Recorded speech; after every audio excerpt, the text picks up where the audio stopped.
Hi, I'm Lori and I'm an alcoholic. And I've been through this process with a loving God, a step study sponsor. I've made my amends and I continue to do that when it's necessary, when they come up, and do work 10, 11, and 12 on a daily basis to the best of my willingness.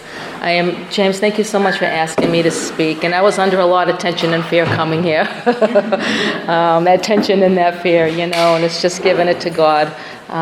This is my own experience, strength, and hope. And if there's anyone new, there was a couple of people in here that are new.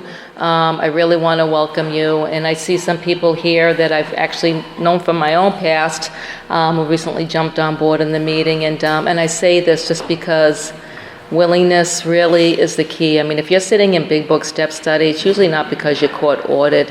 Usually you get to the traditional AA meetings through the courts, not usually with Big Book Step Studies. So if you're here, that just really speaks in volumes about your willingness. And willingness has always been the key to my sobriety and my recovery. Never let that go.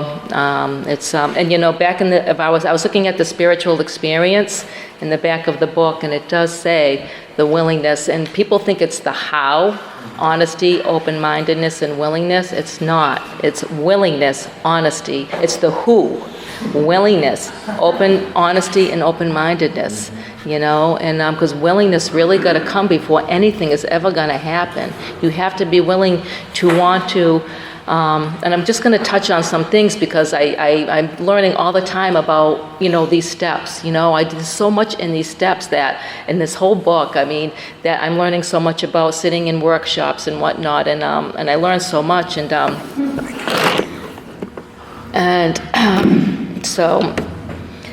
So the willingness for me, I will tell you quickly just how I got to Big Book Step Study. I did hit an emotional bottom in my sobriety. I was 2 years sober, doing meetings, and we all need the fellowship. That's a part of my recovery is the fellowship, that triangle.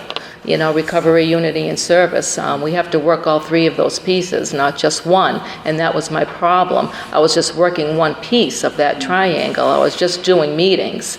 And at 2 years of sobriety, I just graduated from a halfway house. I was there for 8 months. And then, out in the real world, if you will, really, because I never lived in reality. My solution had always been booze and drugs. So I was really living in reality, for the first time, and I was gripped. That book, the page talks about living in that tension and fear. It was gripping me. The fear was gripping me bad. And you know what? Sometimes fear gets a bad rap here because we always talk about how it navigates our life, which it did. But I tell you right now, that fear kept me sober. That was a healthy fear. It kept me sober because I knew, if I picked up, my kids were probably never going to see me again. This was it. I was at the last chance saloon, man. I was in AA, and this was it. And there was no going back. And so I didn't. I surrendered. So see, my life was such a mess with all of the, unmanageability, so this is where I was really in charge, and this is really kind of where we kind of let go of that, and 6 and 7 even talks about that even more, but really, I have always been in charge, and the book tells me over and over again, self-reliance fails me. I cannot manage my life.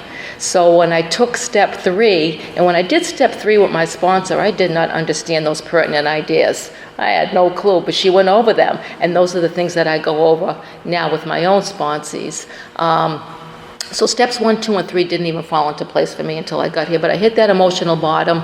I finally surrendered. Even though I had the booze and drugs, plug in the jug, I hadn't surrendered. And this was the problem. Self-will run riot, trying to take charge, trying to fix things, trying to fix me, trying to, fix you, and my life was just a mess. I didn't have a pot to piss in and a window to throw it out of, sober. Still nothing. Nothing was getting any better. So I finally surrendered. I took that, and so when I surrendered, when I sat with my sponsor, and the A, B's, and C's, I love the pertinent ideas, you see? I had to be convinced. I had to be convinced I was an alcoholic, that I could not manage my life. I had to be convinced of that, right? Because I just want to take charge, right? So it wasn't working. And B, that no human power could save me. So, the cute guy in the first row there ain't going to save me. My boyfriend, my kids, I couldn't get sober for them either, you know. No, I am beyond human aid. Lack of power has always been my dilemma, okay, and it always will be. So, you know, and I love the third one, but God could and would if he was sought. And that's where we're at, right? We're doing, you know, we're on step 5, and it says, you know, we've taken that personal inventory, and what are we going to do about it? We've been trying to get that new attitude. You know, step 2, we've been trying to get a new attitude and a new relationship. Step 3, with our Creator, right? And I love they use that word, Creator. And to discover the obstacles, step 4, that are in our path. So we're going to discover all of these things in my 4 step that I'm going to discover that path that they're talking about is that path to God. That's what I want. I'm trying to get there with, and I didn't. I just believed in him. That was all. I believed in him when I got here, but there was no relationship with him. You know, I thought, you know, people out there need a lot of help. I'm good. I don't need your help. You know, you can take care of everybody. I got this. I didn't have anything. And I wanted to blow my brains out. So I'm suicidal, homicidal. Anyways, I guess the second time I get on my knees, I ask God for help. You know, I was, 2 years sober. I said, please, I don't want to harm anybody. I'm checking out, you know, and I'm taking somebody with me because I didn't suffer well in my sobriety at all. Like, I didn't suffer well with my emotions. I couldn't handle feeling feelings. I was in so much pain, that restless, irritable, and just that anxiety, the anxiousness, that stuff I feel on the inside, it was too much for me. I didn't know how to deal with that. You know, God is so good, and he put a woman in my life, and she got me introduced to doing the steps. And, you know, it talks about doing the obstacles and, you know, removing the obstacles that block me. And, you know, so what, you know, looking at my 4th step, I could see, you know, not really then, but as I look back now, you know, I can see, you know, how all of this, you know, my resentments really, you know, when I'm really resentful with somebody, I'm really even causing harm to them spiritually, believe it or not, because now, you know, they think something's wrong with them, and they're, you know, so spiritually I'm harming them as well with my resentments with some of those people that were on my list. And so, you know, my ambitions, you know, my goals, all of those things are all going to be affected. You know, my personal relationships, you know, those are always going to be affected. And my emotional security, my self-esteem, you know, so all of these things get affected, and so they block relationships for me to have a relationship with another human being. And the purpose of doing this work is to really, you know, invite God in, you know, and help me to heal these relationships even as I go along, as I continue to go along in these steps after step 5 and step 6 and 7, to catapult me into steps 8 and 9 to heal those relationships, right? We do this willingness over and over again, you know, because I want to finally get to step 9 and be rid of this garbage. I'm in the garbage now. I'm kind of talking about the garbage, you know, and step 6 is, you know, the willingness to believe that God can take all of that from me, you know, good and bad, right? And 8 and 9, now finally get rid of it. You know, don't hold on to that stuff. When I'm working with people, get rid of it. You know, we boom, boom, boom. You know, so that we can be of service, you know, and we can look the world in the eye. I love that the book talks about that, you know, on this page here. But, you know, it is a very humbling experience. Trying to avoid this humbling experience, they've turned to easier methods. I don't know, I was just doing meetings, like I said, so there was no other method. The only method now really to move forward was to do the work, you know, and humbling is the opposite of ego. I had no humility. I really didn't, you know. My pride, you know, almost killed me. It really did. You know, but it says invariably the people, you know, alcoholics who, you know, start doing this work and they stop, you know, or they don't finish their 5th step, you know, they invariably got drunk. Invariably means almost always, you know, because they're holding on to something. Or if they're holding on, or maybe they just weren't completely. Honesty is the key in doing this work. Honesty is the most used word in this textbook. So if you're not honest, but we have an opportunity too. Sometimes, you know, there was things that were in my 5th step. There was one thing that didn't come up. You know, and later on down the road, I was getting emotionally disturbed. What was I holding on to? Do I share this? You know, when you're doing your 10th step, did I share this? My whole 4th step tells me I'm a good secret keeper, and I can't hold on to that stuff no more. You know, and I'm like, uh-oh. And I was about 6 or 7 years sober, and I was walking somebody through it who had a similar experience that made me take a look at myself, and I couldn't hold on to that anymore. And I discussed it with my sponsor, and she didn't judge me. She didn't judge me one bit, and I love her for that, because it was like, it wasn't good. And I was so ashamed, and she just, it's not her place. It's not my place to judge you, but this is the stuff. I'll drink over that, And so they thought, they lost their egoism and their fear or whatnot. I love they use these words in italics. If it's in italics, it's pretty important, so make note of that.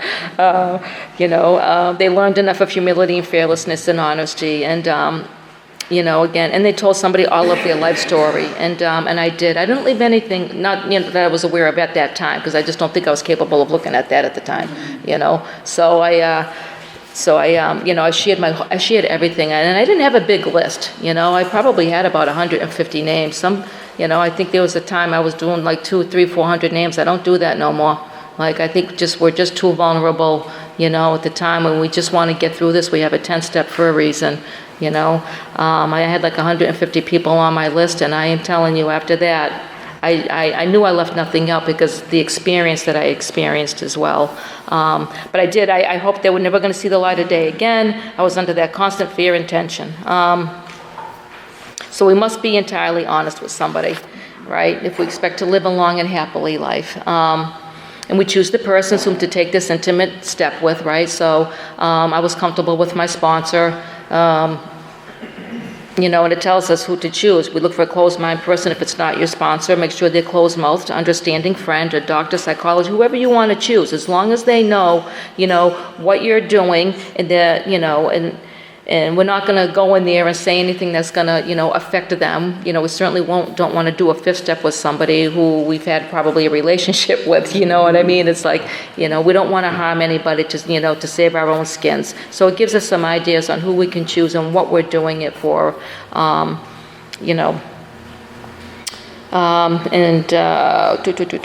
So let's see here. We're on that life and death errand. I do believe, after you're done with your 4-step, my sponsor immediately, we made plans. I think it was in like a couple of weeks of time frame. And I do the same thing with the woman that I'm working with. I do it pretty quickly. Because we are on a life and death errand, and there goes that willingness again. I think, if we don't do this right away, we're going to lose that willingness. That willingness will shut really quick, and I think it's important we just keep going, and I put my life on hold, to help another woman recover. I just want to take their hand and place their hand in God's hands. That's it. That's my only responsibility, in my opinion, with doing this work, because we have to tap into that. And I'm going to read the spiritual experience really quick on the back here, because for some reason I read this morning, and I loved it. And it says, that's such a change. So when we do this work, he finally realizes that he has undergone a profound alteration in his reaction to life. That such a change could hardly have been brought about by himself alone, right? So see, I couldn't change me. I could never. I need God. Only God has the power to fix me and change me. Only He has the power to do that, not me. And with a few exceptions, our members find that they have tapped, with a few exceptions, so it's very rare, you're going to find somebody that hasn't tapped into that unexpected inner resource. So, which they presently identify as their higher power, who I choose to call God. So we all have that. We all have that inside of us. I really believe that's deep inside of it. And I think it says in one of the literature somewhere that, in the deep of every man and woman and child, God's in there. And that was me. I just had to tap into that, and I found it through doing this work that I was able to tap into that. And I went through every dark and cranny, so I held nothing back, and as a result of doing that, the 5th step promises did come true for me. I was alone at perfect peace for the first time. I went home. I took the book down from the shelf like it says to do, because I'm anal about doing things by the book. So I went home and I took that hour with God, took it down, and I read the first 5 proposals, asking if I left anything out. I thanked God from the bottom. So when I did those first 5 proposals, I got my sheet here, but it is about the first 5 steps. Have we omitted anything? If I omitted anything, my sponsor said to call her. Are the stones properly in place? Do I have willingness? There we go. Dr. Bill W., willingness as the foundation. Willingness is going to be the key to our spiritual journey. Willingness, it has to be the foundation. Thank you. And the cornerstone that that the belief is the cornerstone, and that now is in the keystone, step 3, that we're going to let God direct my life now. I'm going to let God direct my life now. And that's still hard for me because I still want to take charge. I am just a selfish, self-centered, self-seeking missile. Get out of the way. You know what I mean? I want to take charge all the time. And I can't, so he has to be the one to manage my life. So, I didn't skip on anything, and we tried to make mortar without sand, so am I saying that, on that one there, have I tried to make mortar? Have I tried to take the rest of the steps without really being convinced of the first step, that my life is unmanageable, And then if we can answer, then we're on to step 6. But I was, for me, I really have found that, I was able to do my 5th step, and I could really see that damage with my self-will.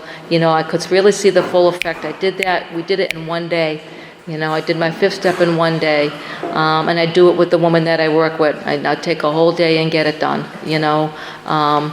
because I really feel like if we do it quickly, kind of in the same day, then, you're really able to see the damage that self-will has really done. You want to, I can't take control, I can't be that self-will run riot, but the willingness really, God was really carrying me.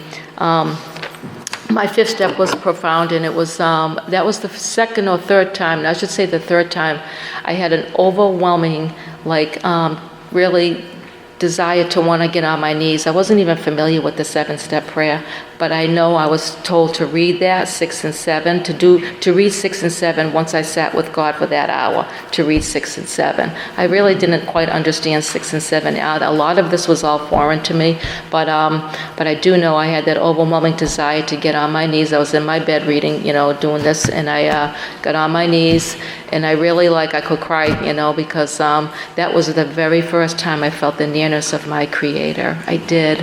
Felt the nearness of God for the very first time, and I was walloped. My eyes were watering, and I was just thanking Him from the bottom of my heart, that He came into me, and that was probably the very first night I got some sleep. My mind it was the very first time my mind got quiet. I shut it off for the first time, That didn't last very long, but,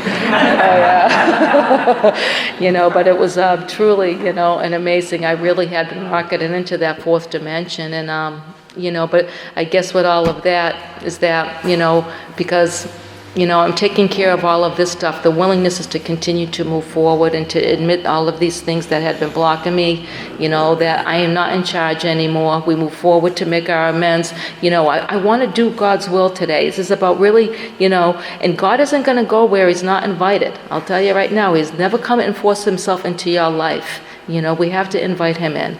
And doing the work is how that began. I was inviting Him in and not even knowing it.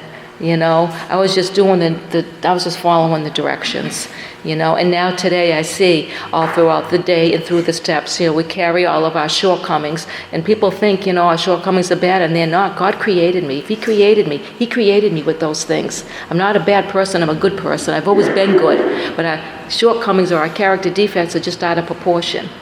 We have character assets, and that's where we go to God and ask Him for help. I have to ask Him for help every day. In step 10, we ask Him at once when these crop up. I look at it again in step 11, or when I do my nightly inventory. The stuff only takes 5 minutes. We don't have to complicate things. You know what I mean? But it's about, for me, it's being honest and sincere, today. So I am so grateful that I have a solution in these steps in my life, and it's been a real honor. It's up here, carrying the message. This is, I love Dr. Bob's story. There's a part on Dr. Bob's, he has I think 6 bullets, but the ones that always stuck with me was, it's my responsibility and it's my duty, to give back what was so freely given to me, to help another person recover and share my hopelessness and share my, the insanity that precedes that first drink when we're working with others and being up here and carrying the message, So if nothing else, I stayed sober today. So thank you very much.